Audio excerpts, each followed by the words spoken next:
Hello, hello, hello, hello, hello, hello. Hey, this is Warren Redlick. We're going to talk about this interview that just happened between Elon Musk and Nikhil Kamath. There's a critical moment I'm going to show you very early on where Elon says something. I everything Elon says, I'm super Elon fan. But at this point, I think he said something that's very wrong. So let's dive right into that. If deflation is inevitable because of AI, why do It's we have most likely the case, yeah. right?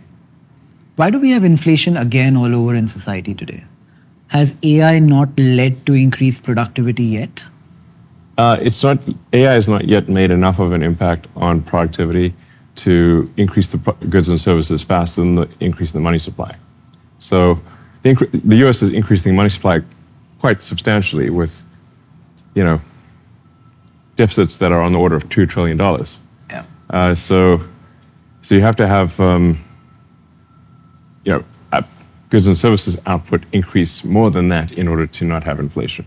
So we're not there yet. But if you say how long would it take us to get there? I think it's 3 years, probably 3 years before.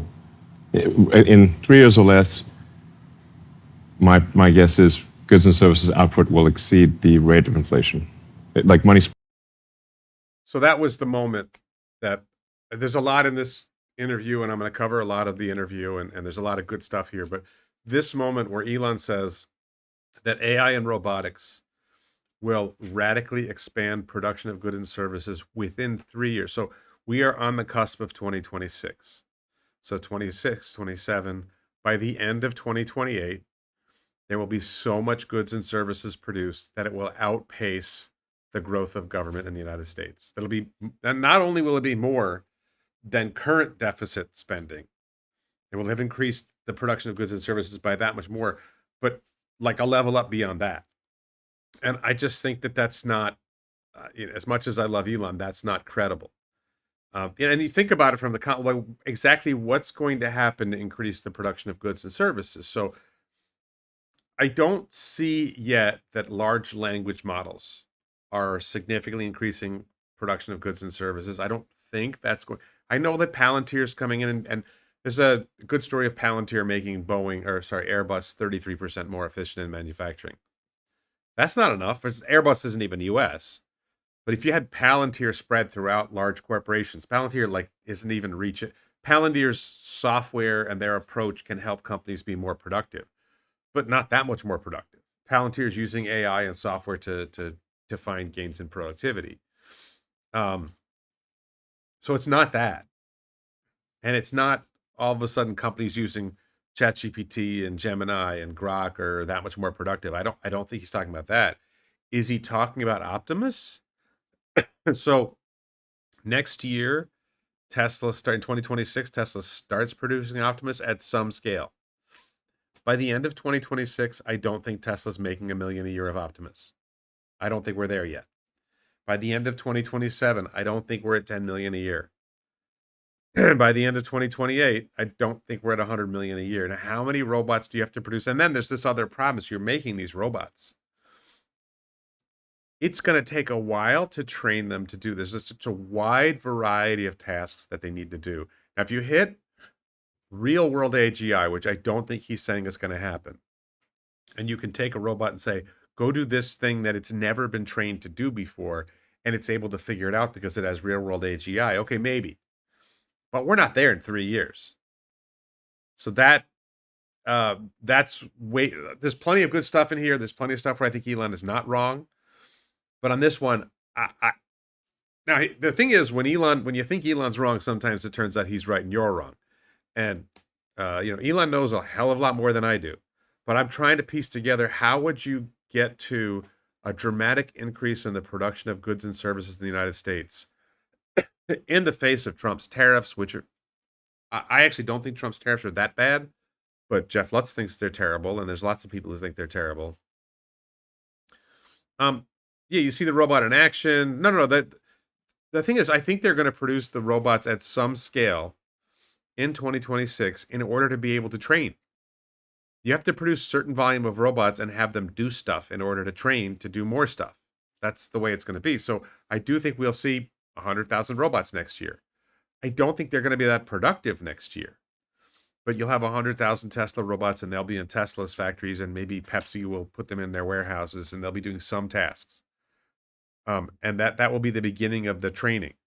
The training, as I see it, the training of Optimus is roughly 1,000 times as hard as the training of FSD. That's a pretty big statement. So with FSD, you have to train the car to navigate space, and it's a limited subset of space.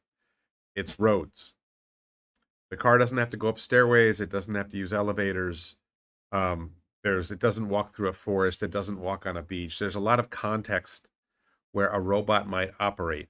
The car doesn't operate inside a home, right? It doesn't operate inside a warehouse, there's a lot of spaces that the car doesn't have to operate. So first of all, the Optimus has to learn to operate in a much greater variety of spaces and a greater extent of three-dimensional operation. That's a small bit. But the next bit is the robot has to learn to manipulate objects. So you've got, let's say, you've got a screwdriver. This is the claw thing from TSA approved, whatever, and it's got a screwdriver head on it. So, okay, I can manipulate this object, but I can use this object and I can manipulate the screw.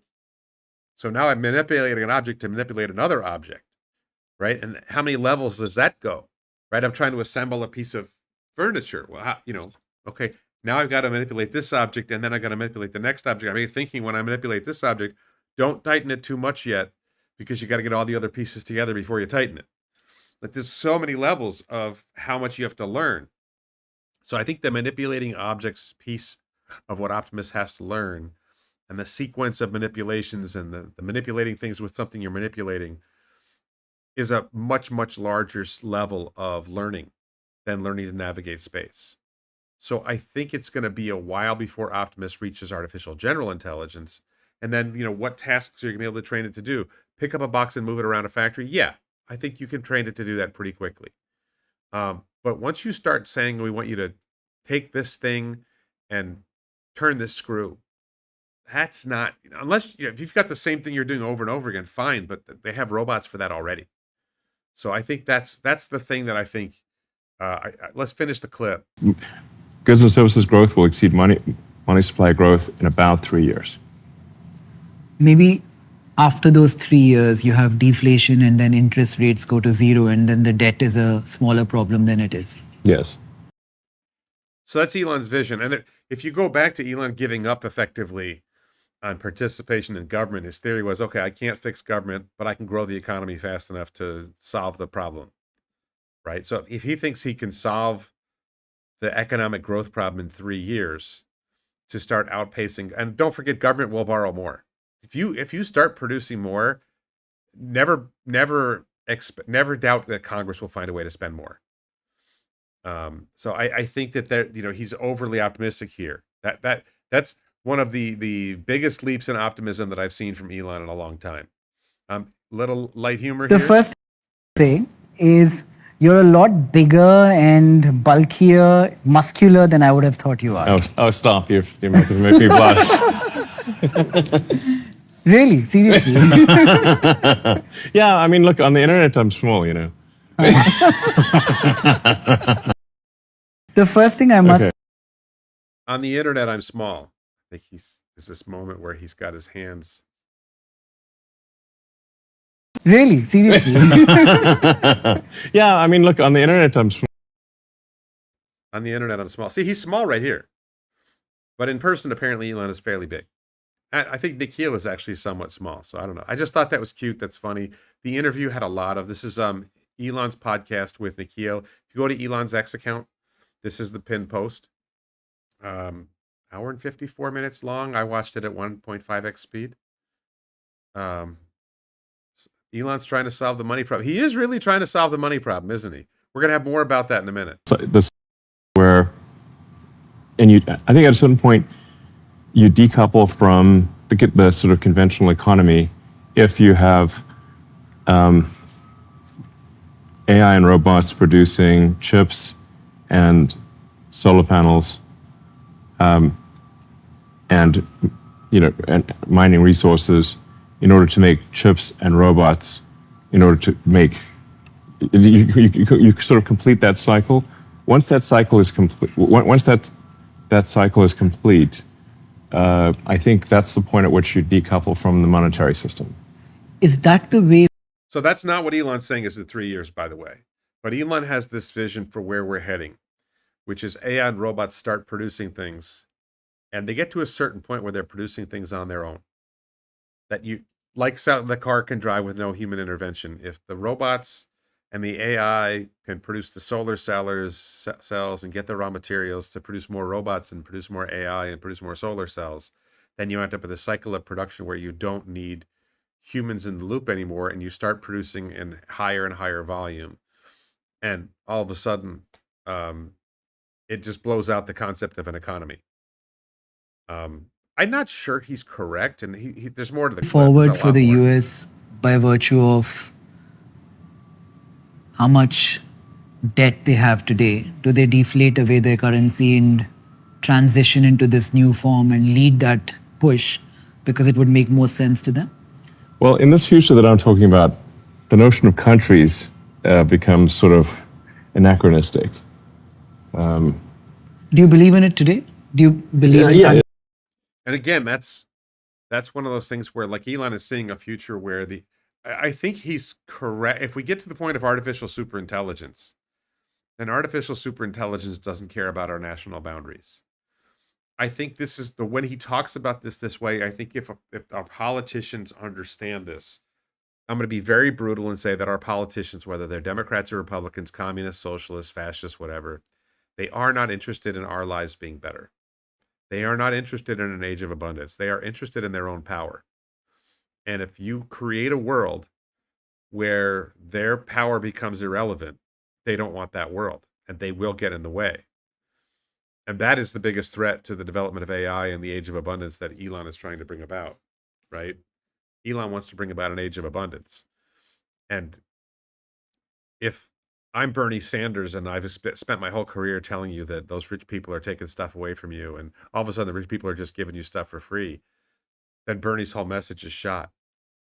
I certainly believe in it too. And I want to just separate like something that these are just what I think will happen based on what I see, as opposed to I think these are fundamentally good things and I'm trying to make them happen. It's like I think this would happen with or without me, whether I like it or not. Right. As long as civilization keeps advancing, we will have AI and robotics at very large scale. I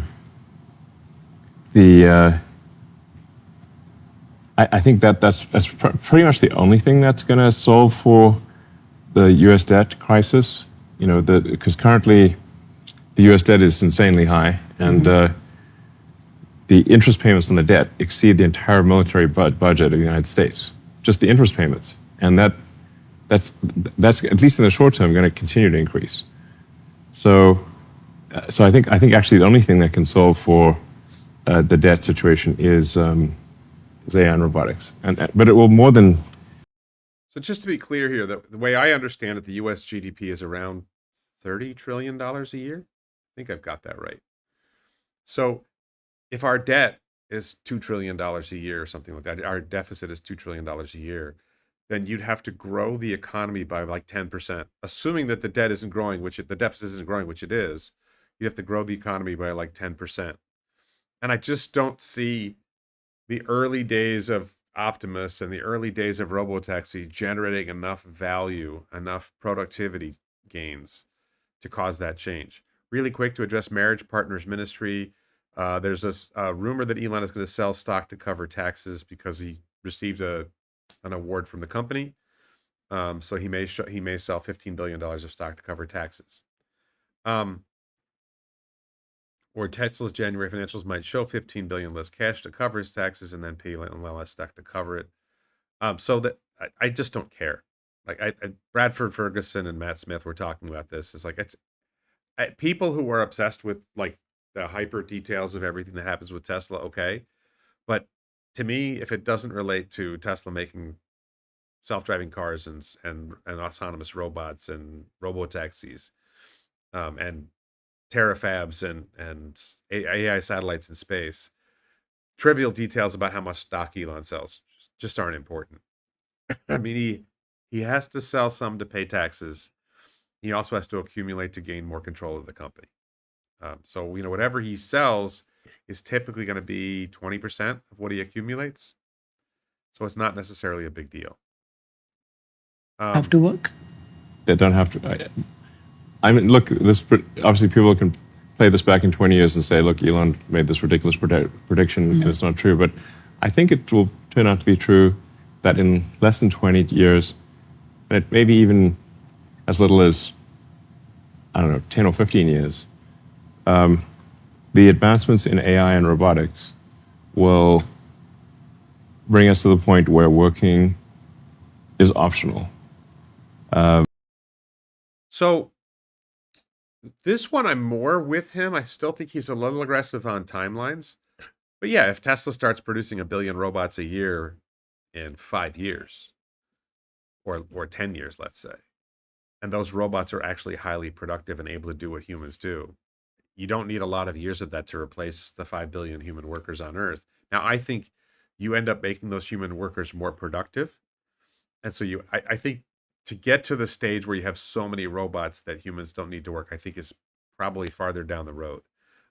Really quick, Marriage Partners Ministry says, don't panic if you see the stock sell off this week.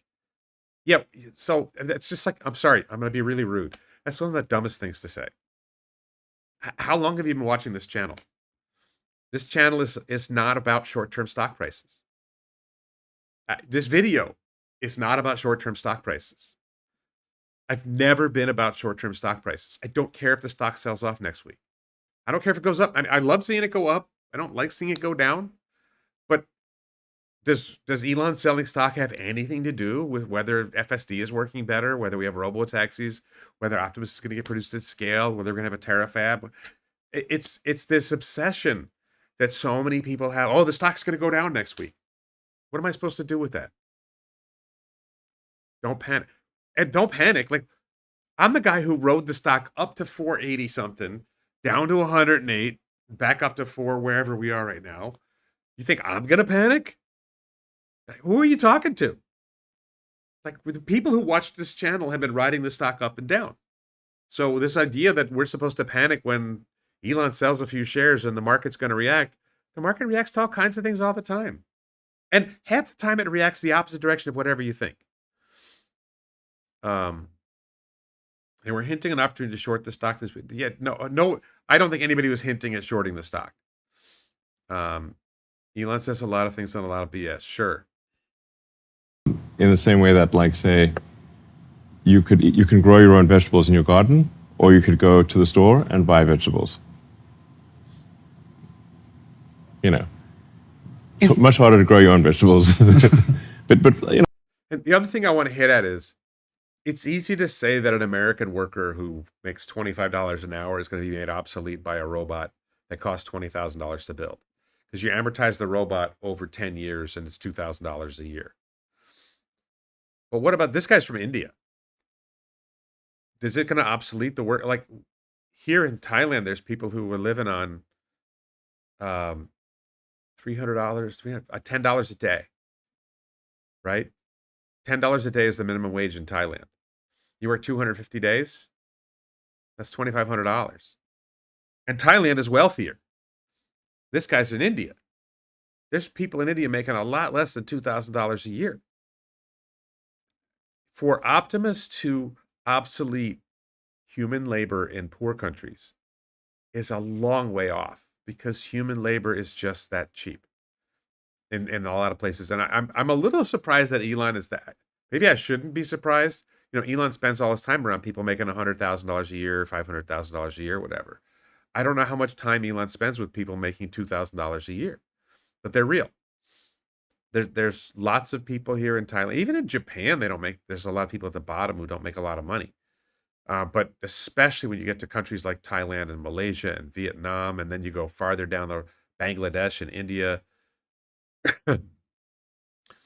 In order for Optimus to displace people who are working for $5 a day, right, which is less than $2,000 a year.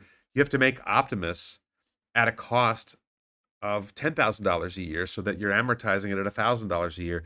You still have the electricity cost. You still have other costs. So I think that it's reasonable to say that in wealthy countries, Optimus will be adopted. Optimus will start doing everything, and wealthy people in wealthy countries won't have to work because the Optimuses will. No one's going to hire you to do a $10 an hour job or a $20 an hour job, let's say, when the Optimus costs less to do it.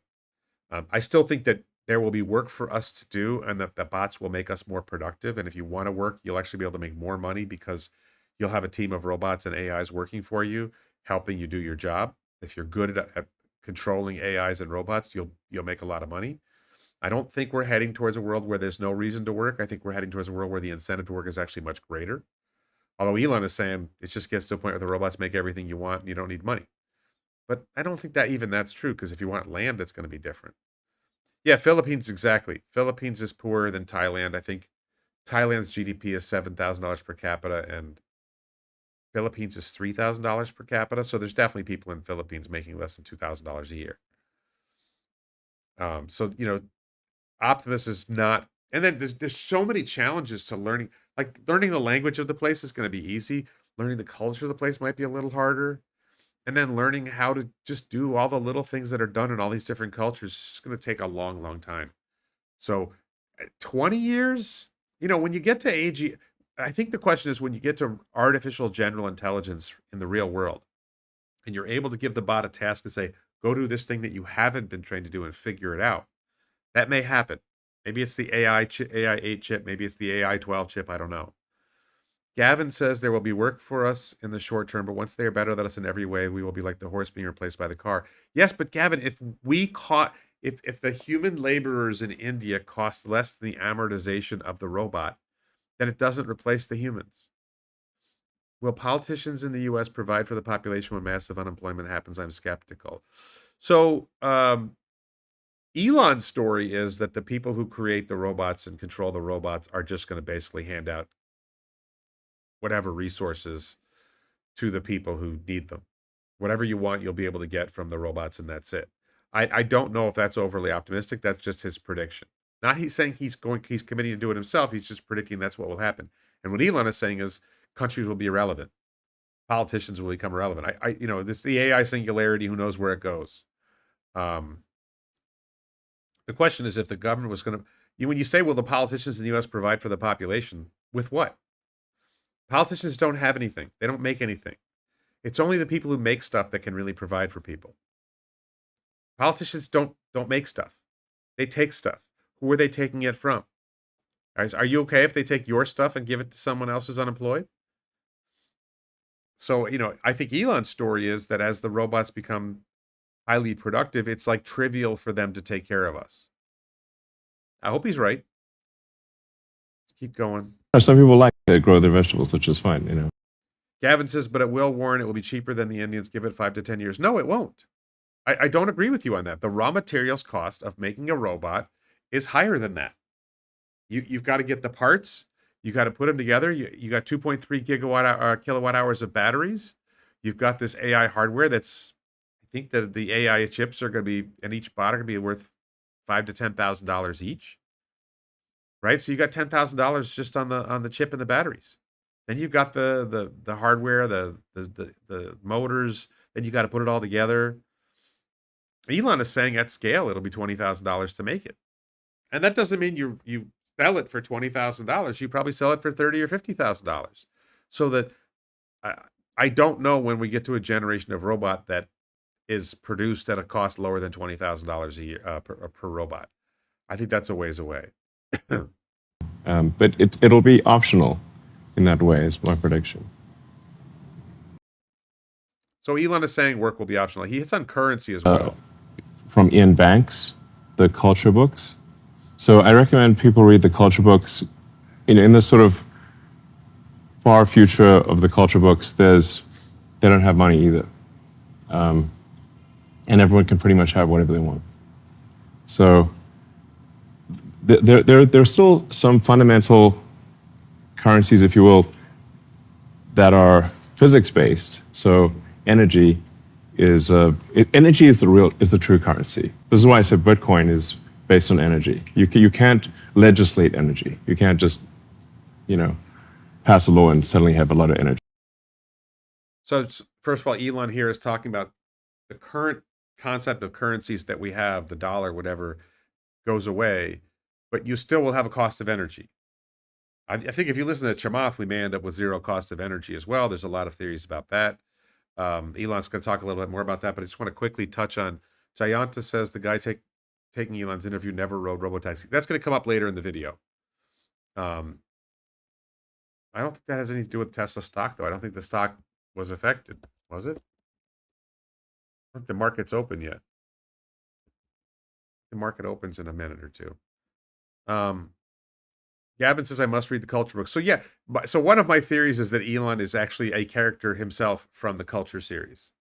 There's a part of the culture series called Sex Special Circumstances. They're agents of special circumstances that are sent down to primitive planets to help keep them from destroying themselves and maybe get them ready to join the culture, join the advanced technology stuff, the advanced technology society. So maybe that's what Elon's role is, and that's why he's so faithful in the culture series being the guide to the future. It's very difficult to generate energy, or especially to harness energy in a useful way to do useful work. So I think that probably we won't have money, and probably we'll just have energy, power generation as the de facto currency. I think also compute. At least for now, we're scaling compute. We're getting more advanced computer chips. The ability of a computer chip to generate effectively intelligence on a per watt basis, I think is a form of currency as well. Somebody said politicians aren't going to go away and their greed will remain intact. I don't know. I mean, maybe Elon expects them to go to the Fletcher Memorial Home for Incurable Tyrants and Kings. I don't know. R.W. Hirsch says, I'm in Europe. Energy costs ain't going to zero anytime soon. Europe seems to be standing firmly on the path of growth, but I think it's unclear whether Europe will continue to get in the way of growth. I think Mark Andreessen said that 80% of what AI and robots are going to do is already illegal in Europe. So yeah, Europe may be left behind. I think China and the U.S. will race ahead of everyone. I think the poorer countries will fall behind because you don't make as much money introducing robots and robotaxis in poor countries because you're replacing human labor that's cheaper. I think that developing countries that don't aggressively embrace AI will get left behind. And I think Thailand is making a monster mistake by not aggressively pursuing technology. They pay lip service to pursuing technology, but they rejected Starlink, for example. How do you reject Starlink? Yes, it's a Pink Floyd song title, 14.4. The Fletcher Memorial Home for Incurable Tyrants and Kings.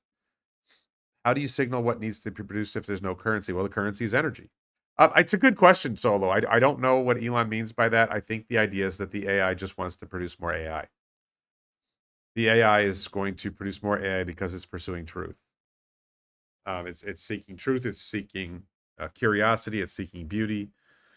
There's a vision for a future of solar-powered satellites encircling the sun, capturing all the sun's energy, and generating a massive superintelligence. And then eventually capturing energy from all the suns in the galaxy. Yes, you're old, 14.4. That's one of the more recent Pink Floyd songs, though. That's from the David Gilmour, No Roger Waters album. I can mostly just want to have something where there's in the case of X, kind of a global town square, where people can say what they want to say with words, pictures, video, where there's a secure messaging system. We've recently added the ability to do audio and video calls. So you're really trying to bring the world together into a collective consciousness. Collective consciousness. And that's, I guess, different from just saying, what is the most dopamine generating. So collective consciousness. Elon talked about this at a certain level. If you have a one-celled animal, one-celled creature, one-celled organism, it doesn't really manifest anything that looks like intelligence. But as you form multicellular organisms and you get to something the size of a mouse or a cat or a dog or a monkey or a human, the more, in our case, brain cells that you put together, all of a sudden the higher forms of intelligence you start to see. And so Elon takes that to another level and says, if you had one person, that's a certain level of intelligence. But when you have 1,000 people who are working together, you get a much greater level of intelligence. If you have 1,000,000 people, you have a lot more opportunity to have greater and greater intelligence. And more people means more intelligence, and more people together on the X platform means a greater collective consciousness. So I just want to really have a global platform that brings together, like I said, like becomes as close to sort of a collective consciousness of humanity as possible. And like, and one of the things that we've introduced, for example, is automatic translation. So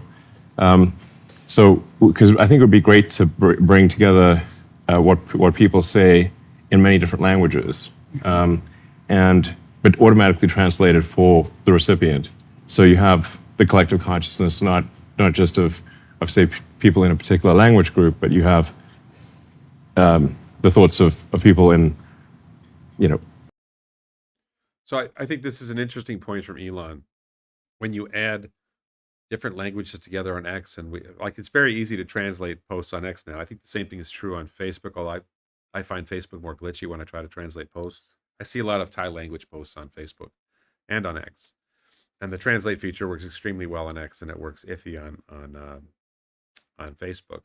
So I find that concept, like, okay, you've got all the English speaking people, but now if you got all the Thai speaking people, the Japanese people, the Chinese speaking people, the French speaking people, whatever, you got all these people are posting on X, and now you're sort of seeing more of the way people think about from different angles, then maybe our consciousness grows. And Elon's goal long term is we want to understand the universe, right? So that collective consciousness, having more minds, more thinking, helps us understand the universe better. Marriage Partners Ministries says, imagine a future AI war where the woke AIs fight against the truth, beauty-seeking AIs. I think a lot of people see that. A lot of people see that there's going to be multiple AIs, and the hope is that we have more good AIs than bad AIs, and the good AIs protect us from the bad AIs. Do I think Congress, the lawyers, will allow AI to clean up the convolution of laws on the books? I think Elon's theory is that the singularity just makes all the law stuff irrelevant. I don't know. I don't think we know how it's going to go. I think that politicians will, generally speaking, stand in the way of progress, stand in the way of making life better for people.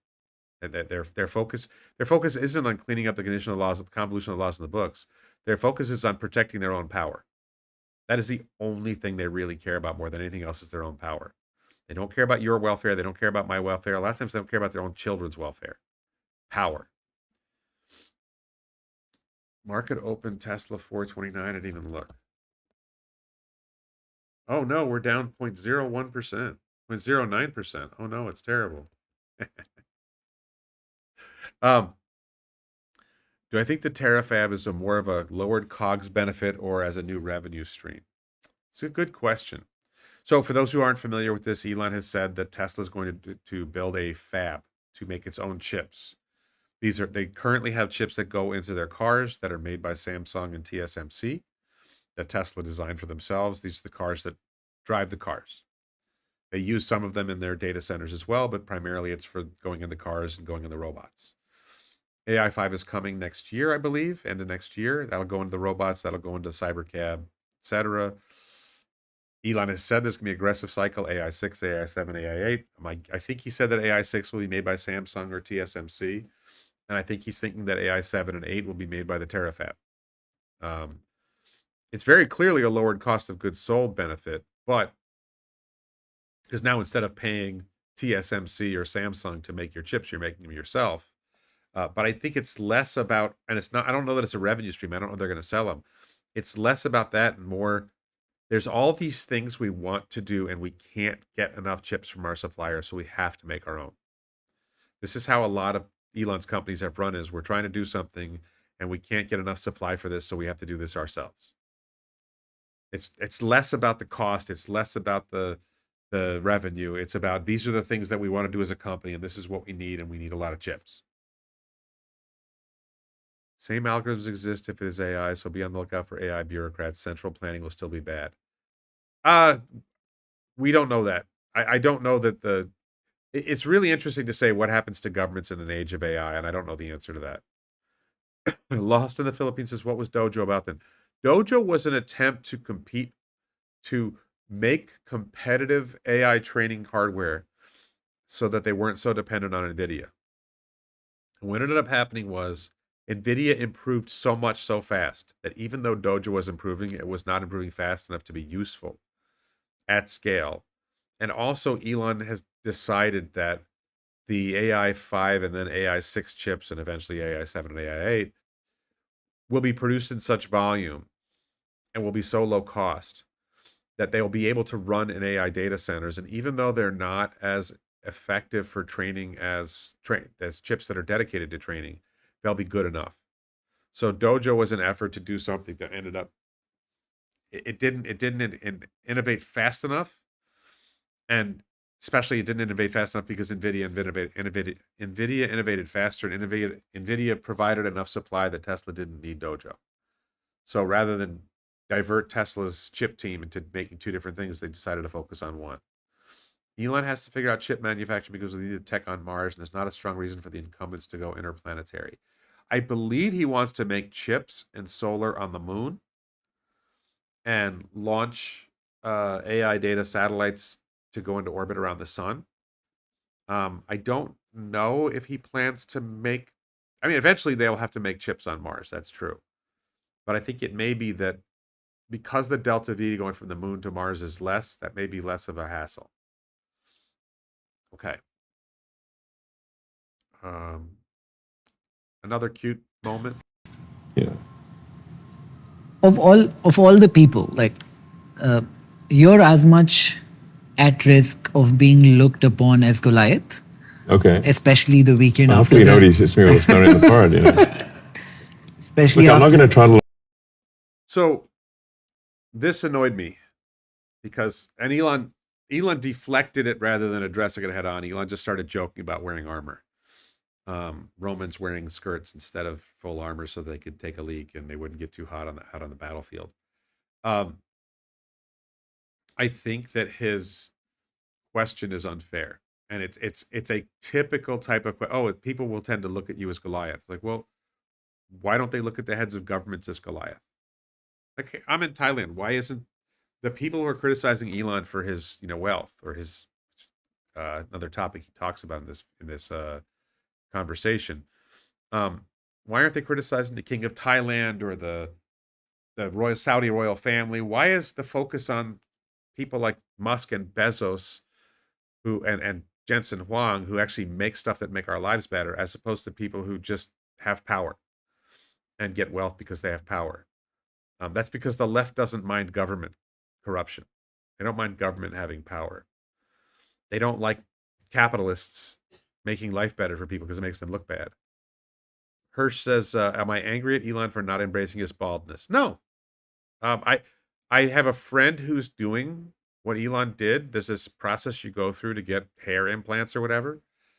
And I think that's what Elon wanted to do. Elon wanted to do it. That's what my friend wants to do. That's what he wants to do. I have no desire to do that. I like being, I went bald and I embraced it and I love it. Elon has his reasons for doing it the way he did it. He got to do what he's got to do. Maybe that's why he has 14 kids and I have 2. Hopefully I have 3 soon. A 3rd soon. We'll see. Around in the desert with too much armor, you know. Too hard. yeah. After the last weekend. So Elon deflected the question. I thought he should have addressed, like, why do you say that I'm a Goliath? Why doesn't this same thing get directed to the head of the Senate or the head of the Chinese government or the head of the Indian? You're from India. Why isn't the head of the Indian government considered a Goliath? Why isn't the Indian government itself considered a Goliath? Why is it that an entrepreneur who has 100,000 employees is considered a Goliath when your country has 2 million soldiers or whatever? The head of your country controls 2 million soldiers and nuclear weapons. I don't have nuclear weapons, right? Why is Elon this Goliath? Why do you play into the media casting me that way instead of rejecting that and saying, no, this is a guy who's rising up in the face of these Goliaths and succeeding despite them. Elon is David going against all the Goliaths. If you look at the history of his companies, they took on the Goliaths. Tesla was nobody, and Tesla took on the Goliaths. Like, it's just like you have to just completely divorce yourself from the history of everything. SpaceX was a nothing company going up against these established launch providers and these governments. Elon went from being David to being perceived as Goliath. It's just absurd. All right, one more bit here. Which one of all coming. all the products and services that you're building has got you most excited today?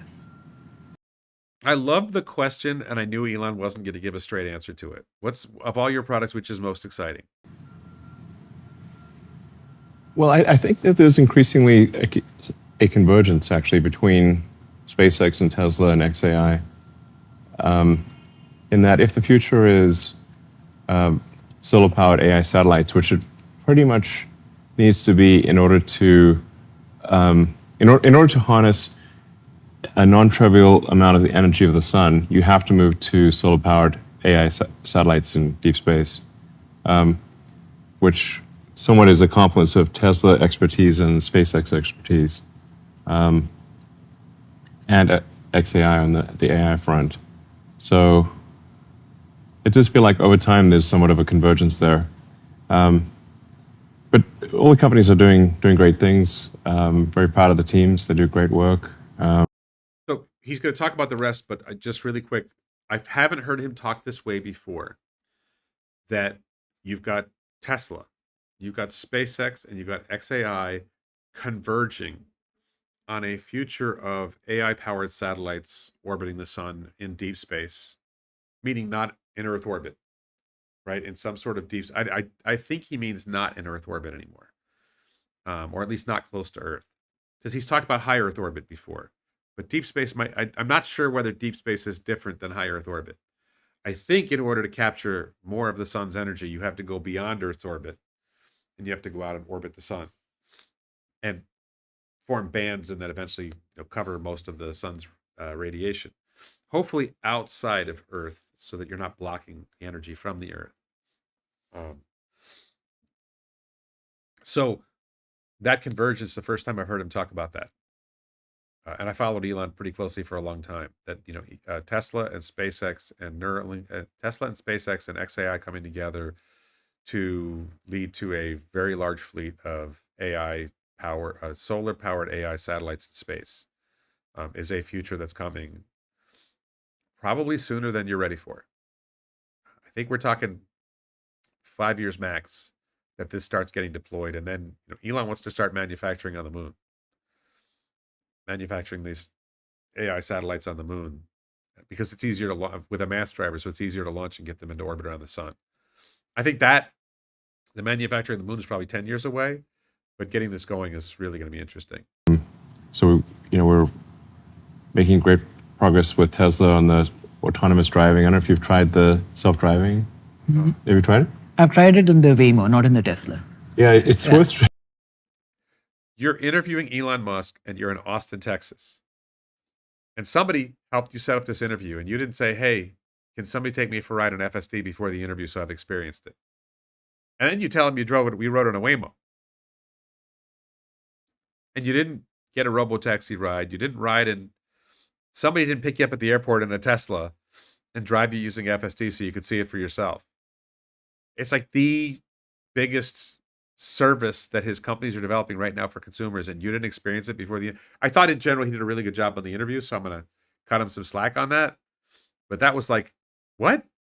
How did you not try it out in Austin before you met with Elon? Crazy. And you rode in Waymo? And you told him you rode in Waymo?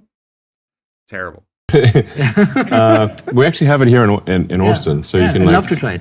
You can literally just download the Tesla app. Yeah. And I think it's open to anyone. Yeah. Definitely try it out. Let me know how it goes. It reminds me of Elon was on Rogan, and I think Rogan was just stoned because Elon tells him they're landing rockets, which Rogan had seen before, and Rogan was like, "You're doing what?" They show him a video, and Rogan's like, "I've never seen that before." It's like, "No, you talked about it on a previous pod." So Rogan was just wasted. But like, this guy's serious. I just, how did you not do that homework? But we've made a lot of progress with electric vehicles, with battery packs and solar, and very much so with self-driving. So basically, real-world AI. Tesla is the world leader in real-world AI, I would say. So, and then we're going to be making this robot Optimus, which is, starting production hopefully summer next year, at scale. Making Optimus next year at scale. What does scale mean? Scale mean 50,000 units? Does scale mean 1 million units? I think they're planning to build a 1 million unit production line. Will they be producing 1 million units a year by the end of the year? Probably not. Will that line be producing 1 million units in the year by the end of 2027? Maybe.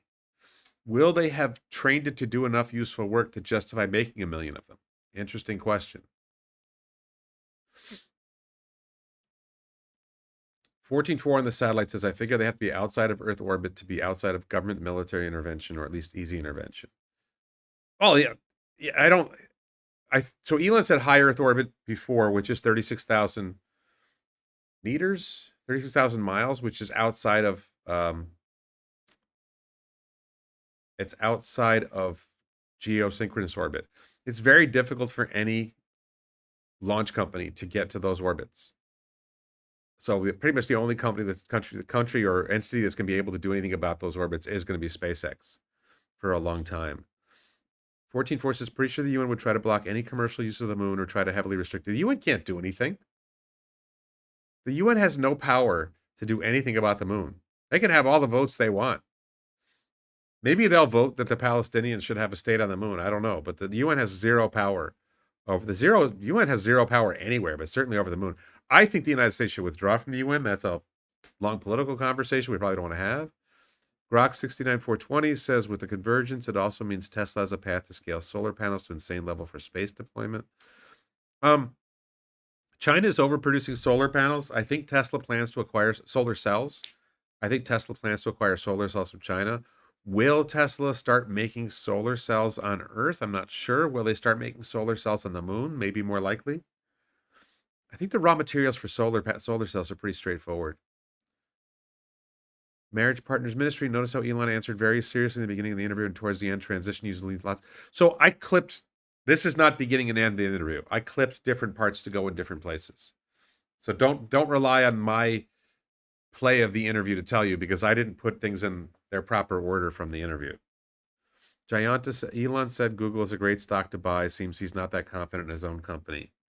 That's coming. And that's definitely not a fair representation of what he said, Jayanta. That's a complete misrepresentation of what he said. If you believe that, that's, to be honest, that's just completely stupid, and you should go apologize to yourself. Go look in a mirror and apologize to yourself for saying something that's stupid. But we'll cover that. Okay, so we're going to move on. Because that will have more scarcity than digital. So in rural areas is where you tend to have the worst internet, because it's very, very expensive and difficult to lay. We're talking about Starlink here. The reason I'm playing this clip is because I've had people tell me, no, Starlink is going to work in cities. My understanding from what Elon has said in the past and what other engineers have said in the past is that Starlink will be great in rural areas, even in exurbs and maybe some suburbs. But when you get to densely populated cities, they're just too crowded. It won't work. And Elon addresses that here, because the guy asked him to do all the fiber optic cables, or to have high bandwidth cellular towers. So Starlink is very complementary to the existing telecom companies. It basically tends to serve the least served, which I think is good. Will that change tomorrow? Like today, as you explained, the the beam is quite broad and it can't work in a densely populated area with high buildings, maybe. But can that change and tomorrow it becomes really efficient in a densely populated city where it is competitive with the local network providers? It's unfortunately, so the physics don't allow for that. So we're too far away. So at 550 kilometers, and even if we try to reduce it, which about as low as we can go is about 350 kilometers, still very far away. You can think of like a flashlight, which is, that flashlight's got a cone, and that cone is coming at, today 550 kilometers. In the future, we're trying to get down to 350 kilometers, but we can't beat something that's 1 kilometer away, which the cell tower. Physics is not on our side here. Right. So it's not physically possible for Starlink to serve densely populated cities. Like you can serve a little bit, maybe 1% of the population. And sometimes people get, even in crowded cities, there might be, no fiber link up their road. Like sometimes somebody's on a cul-de-sac or something, or in a place in cities, there's sometimes underserved areas for random reasons. And so Starlink can serve, like I said, maybe 1% or 2% of a densely populated city. But it can be much more effective in, like I said, in rural areas where the internet connection is much worse. And often people either have sometimes no access to internet, or it's extremely expensive, or So this is one of those things that, for those who aren't familiar with this, I criticized the Thai government for dragging their feet on Starlink. And Elon actually replied to me when I said, Thailand needs Starlink. And then Elon replied, said, we're working on it. The Thai government actually said no. And it's absurd. And they said, well, because SpaceX needs to own its network, they can't partner with somebody else. There's some bizarre Thai law. And, they have some bogus excuse for it. The real reason is that there is a 3-company oligopoly controlling the internet access and, telecoms in Thailand, DTAC, True, and AIS. Don't hold me to that being perfectly correct, but I believe that's correct. And, it would be a threat to the market structures. What the Thai ministry said is like, well, the Philippines has had it for 2.5 years. Their market structure seems to be fine. Malaysia has it. Vietnam has it, like up to 600,000 users in Vietnam. Philippines and Vietnam are peers. It's 150 countries that have Starlink, and the Thai government said no. And this is my criticism of Thailand's government is that's not fair to me, because I don't own SpaceX stock. I don't own any. I don't have any own financial interest in Starlink. I want access to it, but it's not a big deal to me because I live in a place where I have pretty good internet access.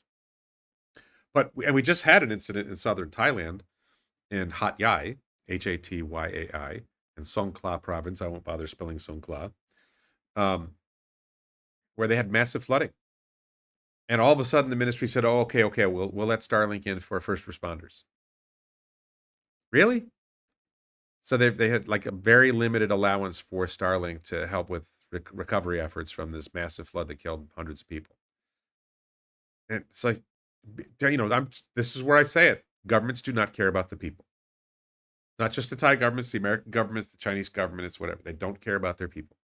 They care about their power. They care about the people who fund them. I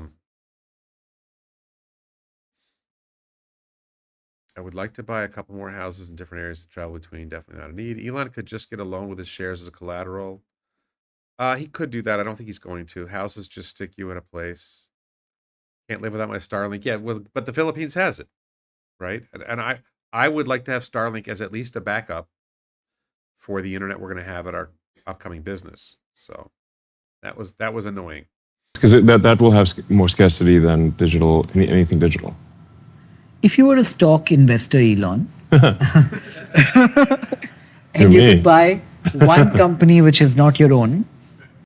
So this was a question somebody raised earlier that said Elon would invest in Google or NVIDIA over Tesla. It's like, no, the question was in one company, not your own.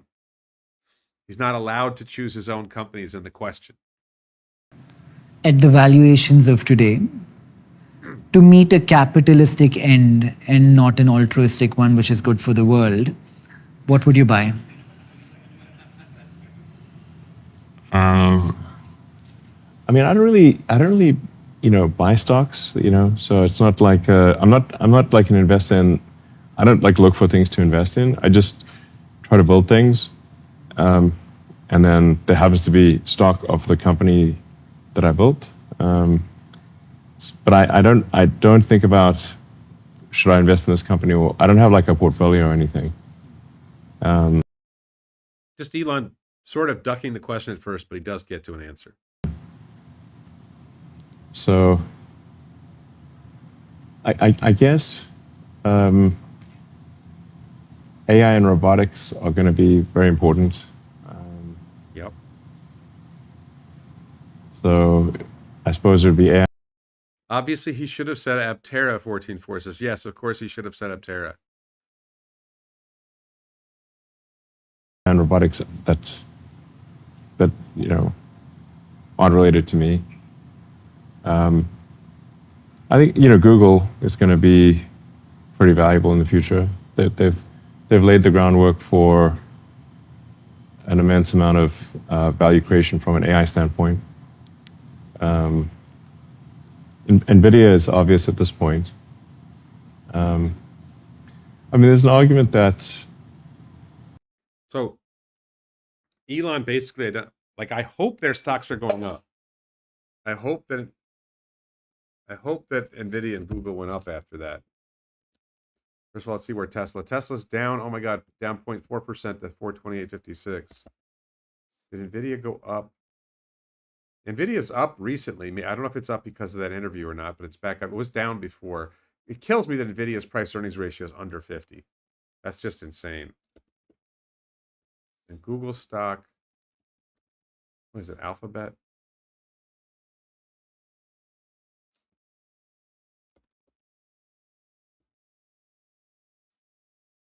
Google stock is down actually over the last 5 days. Price earnings ratio at 31. So if you were looking for where to invest and you were saying, I want to diversify away from Tesla, you have it from Elon himself that Google and NVIDIA are good investments. Should look into X-ray lithography. X-ray lithography is big. I think that's ASML, right?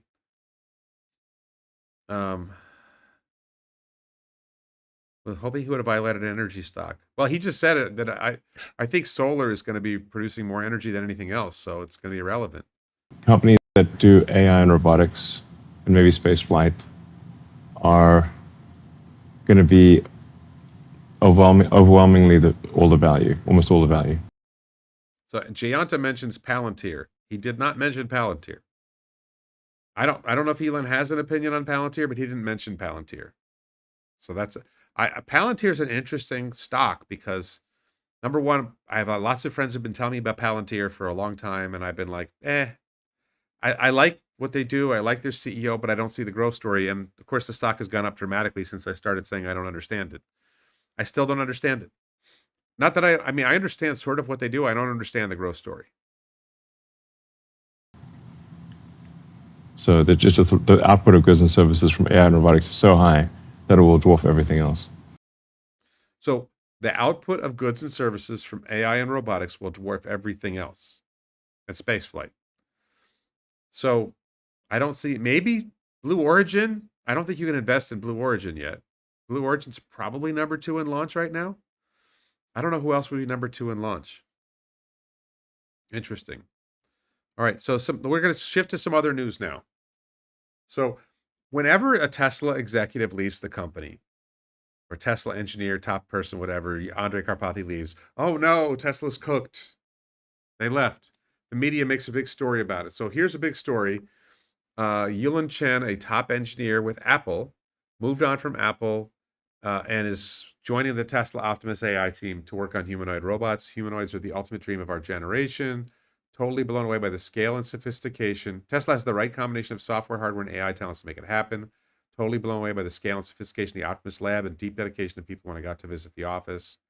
My first week was already so much fun and exciting, flat team structure, et cetera, et cetera, et cetera. I really like it so far. So I'm guessing that we're not going to see a lot of mainstream media news articles talking about how Apple's cooked because one of their top engineers left and went to work for Tesla. It's one of those things that when you're used to the Tesla media landscape, you know, some guy who was like a vehicle engineer on some team leaves and it's like a national news story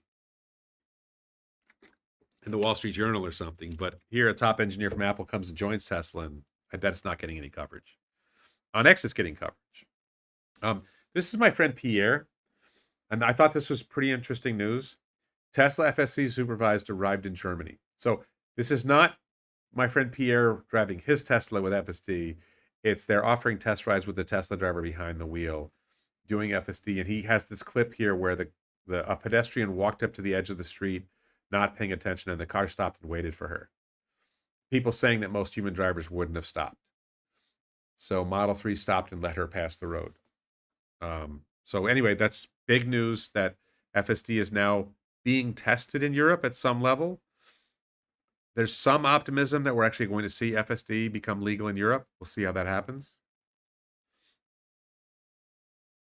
I don't think it's Blue Origin's 9x4 booster isn't the issue. The issue is whether Blue Origin can produce rockets that launch at high volume at scale. Right? They've had one successful launch and landing. Okay, now do 10. Now do 100. And where are you going to be when you're doing your 100th launch and landing, and where's Starship going to be at that moment? Just on a personal note, the reason I didn't do a live stream yesterday was because I was in Bangkok presenting at an event called Find the Future or Follow the Future 2025, put on by my friend Chris and his wife Dollar. And I presented about NVIDIA and why I think NVIDIA might 1000X. Great experience. The guy here, so this is my friend Chris in the middle. And Chris, his channel is Trader KP Thailand, and I believe he has around 600,000 subscribers. And with him is CK. How big is CK's following? Millions? Yeah, CK is like, I was talking to my wife, I was like, do you know who he is? And I was like, everyone knows who he is. And I met another guy. It's another guy in Thailand who's known as the Warren Buffett of Thailand. I met him, and it was like, everyone knows who he is. I met two of like the most famous people in Thailand at this event, which was cool. Now, I didn't really talk to CK, the media, whoever all these people wanted to talk to him. With the Warren Buffett of Thailand, I actually sat down and talked with him for 15 minutes about ethnic origins of people from Thailand and how all these people came from China, but the connection to China died after the Communist Revolution, and Thailand banned the teaching of Chinese or something for a while. So it's kind of interesting hearing that. And the people don't realize how diverse Thailand is. There's people who are Chinese Thai, and there's people who are Laotian Thai, and there's people who are Malay Thai, and there's a lot of ethnic backgrounds in Thailand that are kind of a mix, even though everyone identifies as Thai. But there's ethnicities within it. It's just a shot of me on stage speaking to a crap ton of people. The people in the front row there at the desk are judges. Not judges, they're sort of like judges. They asked me questions. And then this is me with my screen of the thesis is that current AI data centers are less than 1 gigawatt, and we're heading to 1 terawatt data centers. So the market for AI hardware is going to scale 1,000x. So how much of that 1,000x is likely to really happen, and how much of it will NVIDIA capture, and what will get in the way? That was the point. Another personal note, I unlocked a level of the Thai simulation. This stamp right here is the long-term resident visa stamp that I just got. I think it was yesterday. Was that yesterday? Did we go to the one Bangkok yesterday? Yeah, yesterday. I got that stamp yesterday. So that is a 10-year visa. It's really a 5-year visa that you can extend for another 5 years, but on its face, it's a 10-year visa. And it has a tax break. So when I sell Tesla stock or whenever other money I have in the US and I bring it to Thailand, I no longer have to worry about paying taxes on it. Yeah, Tom Nash was speaking at the event by Zoom. So anyway, that was a good personal moment. And then this is just a weird thing I'm going to throw in here because this is a moment that I just really love in football. Those are very ticky-tacky interference calls. Offset eye in the backfield and first down and goal to go. Give Rice bouncing left to the outside. Tripped up. Oh, what a spectacular play made by. So it's my view that Charles Woodson, the guy pictured here, is one of the greatest players in the history of the NFL, and he doesn't get he's widely recognized as a great player, but I think one of the greatest players in the history of the NFL for a variety of reasons. And I just love this play, and I want you to see it and watch it again a little bit closer. They're going to show replays. Charles Woodson, loss of 2, back to the 3-yard line as Rice It's just stunning play. tried to bounce it to the left. I'll tell you what, The way he dives through the line, he like basically throws himself sideways through the air to get to this position to do this. Woodson is a remarkable player. He didn't have a real weighs like good angle on the 235 Gay, I think it was. Didn't have a real good angle, but still made the I beg play. your pardon. I'm sorry, but I just love that moment. I haven't been watching football lately, but that is one of the greatest moments in the history of football. A 205-pound defensive back dives through the line on a goal line stand on Monday Night Football and trips up a 235-pound super fast running back. The guy runs like a 4.28 40 or something crazy like that. And Charles Woodson's one of the greatest athletes in the history of the NFL, makes that spectacular play. I just love that moment. Thank you, Karsten, on the Visa. Yeah, and just back to the Visa thing. So technically I will be able to get a work permit. I mentioned Chris before. Chris, he has this company called Trader KP.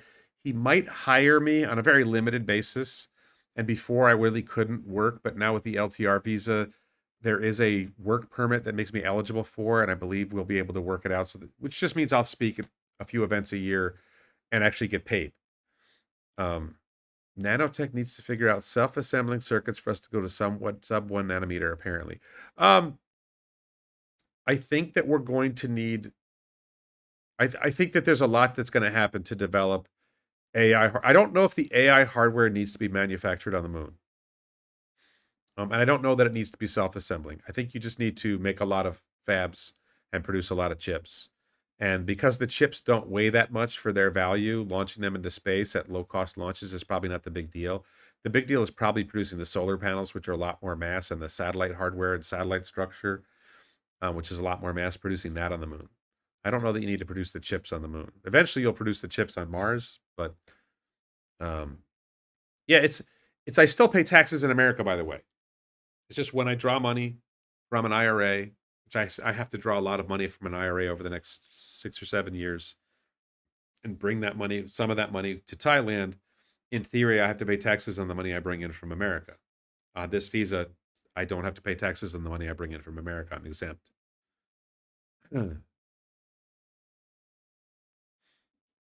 Watching Mona Kimura in kickboxing, Barbie on the outside, Tyson on the inside. They're afraid to have a match with her. Interesting. Okay. All right. So I think we've gone long enough. I think we covered enough. Let's just go back to the early clip. This was the thing that mattered the most.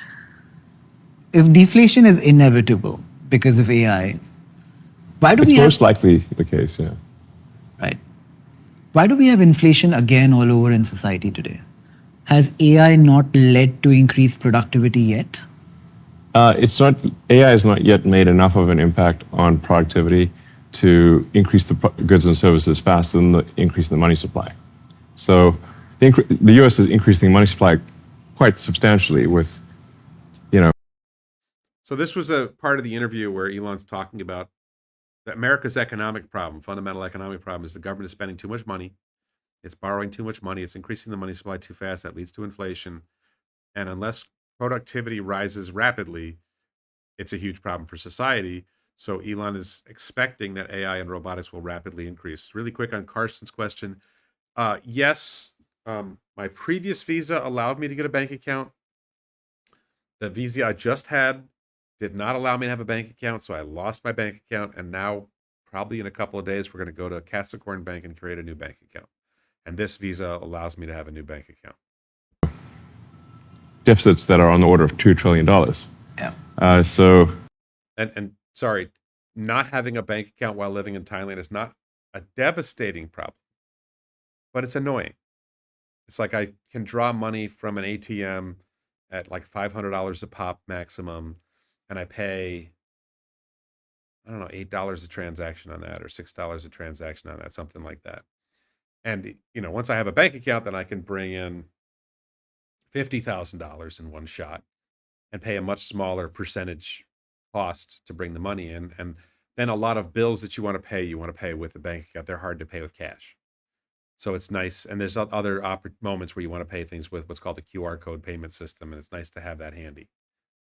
It's not a deal breaker. I've gone months without it, but it's much nicer to have the bank account. So you have to have, goods and services output increase more than that in order to not have inflation. So we're not there yet. But if you say how long would it take us to get there? I think it's 3 years. Probably 3 years before. In 3 years or less, my guess is goods and services output will exceed the rate of inflation. Goods and services growth will exceed money supply growth in about 3 years. And I just think this is overwhelmingly, this is insane. It's like, I don't mind Elon being optimistic about his own companies, but I don't think Tesla's going to be producing enough. You're talking about trillions of dollars in additional productivity. I don't think Tesla's going to be producing that much. So where is this additional productivity coming from outside of Tesla that's going to generate $2-3 trillion a year in additional goods and services on top of what's already produced? I don't know where he's getting that. Is there something we don't know? Are there other people making robotics that are ahead of Tesla? I don't think so. Are the LLM forms, the chatbot AIs, that likely to increase productivity in society without having a physical implementation? I don't think so. I just don't think it makes sense. So I think this is the thesis of the video, that Elon is wrong. That's what I think Elon is wrong about. I think he got that one badly wrong. I think it will be 5, 6, 7 years before AI and robots are producing enough additional goods and services to outpace the growth in debt, etc. Pete says, what do I think about the 83B situation this week with Elon's taxes? Is he going to sell to cover the taxes this week? So that's a hot topic. I would rely more on Bradford Ferguson and Matt Smith, who say, yes, he's going to sell $15 billion worth of stock. But I don't care. I don't know why people care.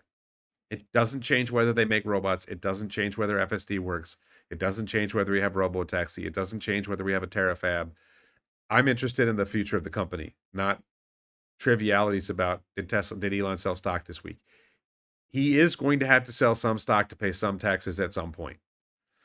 And it doesn't change the reality that his stake in the company is going to grow over time. There are plenty of robot manufacturers in China, but the robots manufactured in China aren't going to increase U.S. production of goods and services in America. Right? And I don't think the robots being manufactured in China are producing significant added value. I don't think the robots are there yet. I don't think Tesla's robots are there. I don't think Tesla's robots will be there until 2020. But I don't think there will be an individual Tesla robot that will be, shouldn't say that. I don't think you're going to have, let's say, 10,000 or 100,000 Tesla robots that are meaningfully productive until at best the end of 2027. And in order to meaningfully increase the production of goods and services in America by the end of 2028, you're going to have millions of them. And they're going to have to, and you have to be productive in a variety of different fields in order to make that impact. So if you train them to do 10 things, it's not enough. So I just think it's one thing to be optimistic about your own companies, but to be optimistic about society adopting all these, I just don't know where he's getting this. And, there's a theory, right? Well, maybe Elon does know what he's talking about. Maybe he is right. Well, I just don't see where the increase in productivity in goods and services is coming from to get us there. I don't see it. Okay. Thanks everybody so much for watching. Thanks to Mark and Solo for moderating the chat. And I'm sorry I missed yesterday, but life was busy. And I want to thank everybody for watching, and we'll talk to you soon. Bye-bye.